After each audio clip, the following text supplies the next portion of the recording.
Oi gente, essa é a nossa terceira aula de japonês e hoje a gente vai aprender o hiragana. A aula de katakana ficou muito comprida, então essa aula de hiragana eu vou dar uma resumida, bem resumida mesmo. Então eu vou mostrar só as partes principais, explicar como o hiragana funciona e mostrar primeiro a semelhança que tem entre o silabário katakana e hiragana. Toda a letra do katakana que a gente viu na aula passada, ela tem um hiragana também. Ou seja, são as mesmas letras. Diferente do kanji, elas também não têm nenhum significado. Elas só representam um som. Aqui a gente pode perceber que o A no katakana, o I e todas as outras letras no katakana são bem mais retas. No hiragana elas são bem mais curvas. Por isso que o hiragana é dito que é uma escrita curvilínea. O katakana evoluiu de partes do kanji. A gente pegava só partes do kanji, como a gente viu na última aula. Já o hiragana, ele foi uma evolução de uma parte do kanji. Ou seja, a gente não pegou uma parte do kanji pronta. A gente, com o tempo, foi modelando. Por exemplo, antigamente eles eram apenas usados para formar sons. Mas, por exemplo, cada um tem um significado. Então a gente começou a utilizá-los só para um som. E com o tempo eles foram evoluindo de tal forma.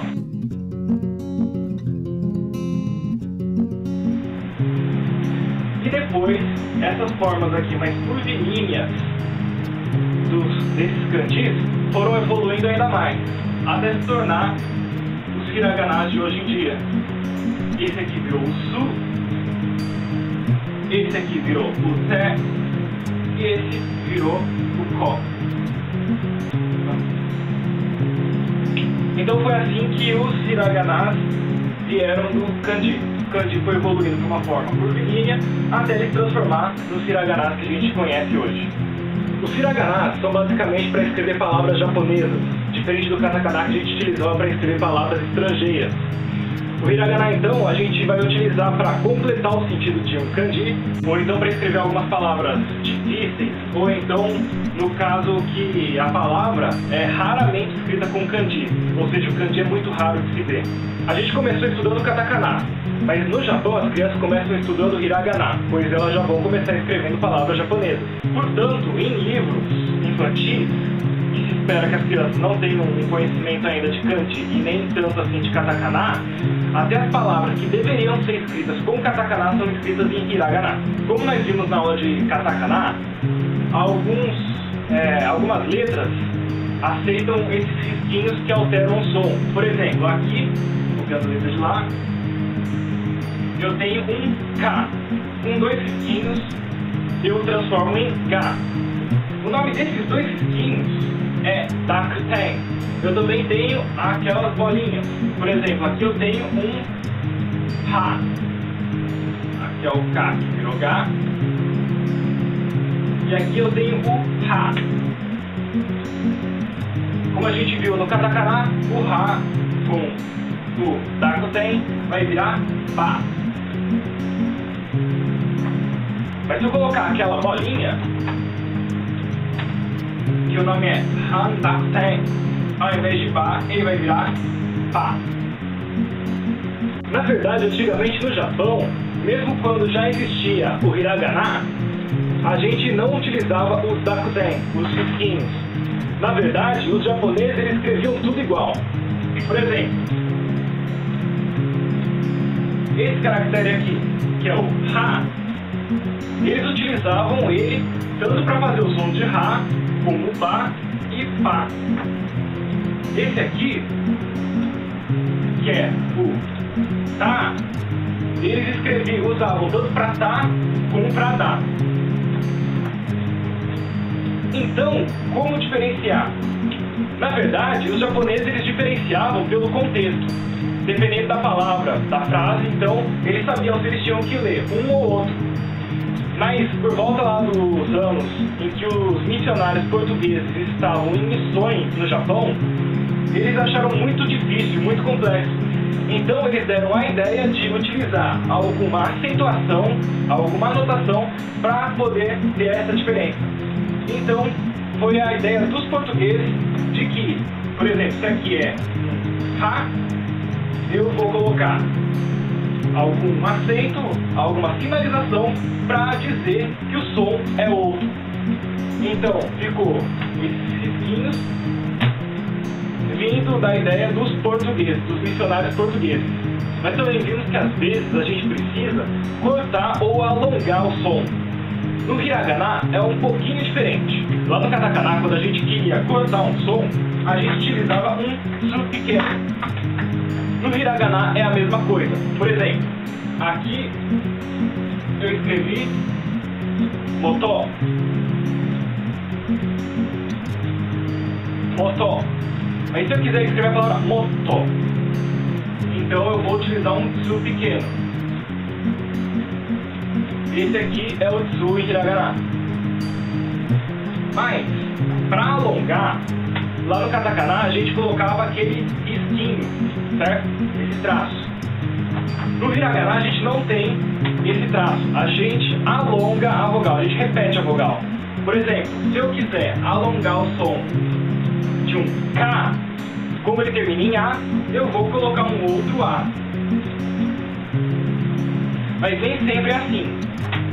Na verdade, a gente não vai alongar apenas o som. Se for a letra A gente vai alongar com A.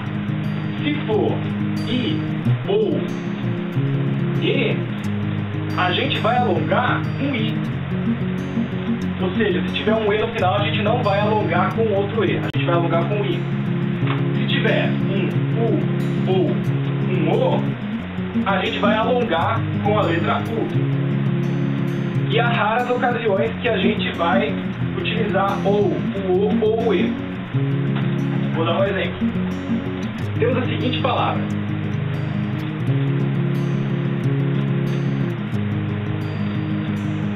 Kokó. Kokó em japonês é aqui. Mas se eu alongar o som do O, eu vou então utilizar a letra U. Então, Kokó. Isso daqui é colegial, ensino médio.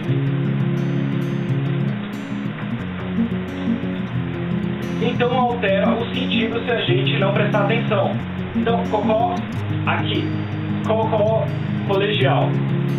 Como eu disse, em raras ocasiões que a gente vai alongar o O com um O e um E com um E. Por exemplo, nas seguintes ocasiões.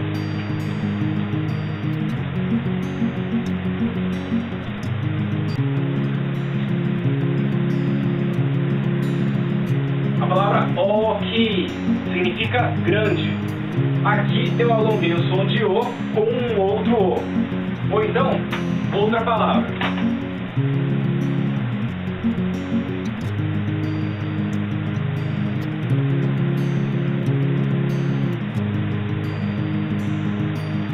Onesa significa irmã. Aqui eu tenho um Ne. E ao invés de alongá-lo com a letra I, eu alonguei com um outro E.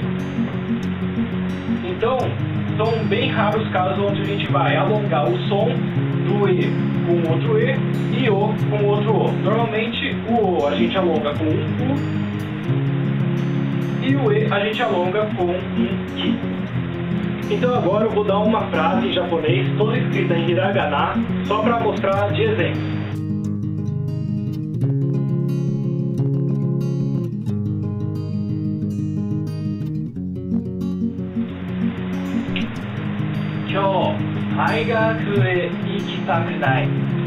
Hoje eu não quero ir à faculdade.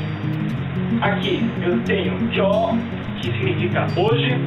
Então, como na regra do katakana que a gente viu, eu posso pegar um yo pequeno e colocar em um som de I para fazer um som de Y com a última letra com a consoante. Ou seja, um som de 3 letras, né? Então aqui eu tenho um ki, aqui eu tenho um yo pequeno. Então eu transformei em kyo.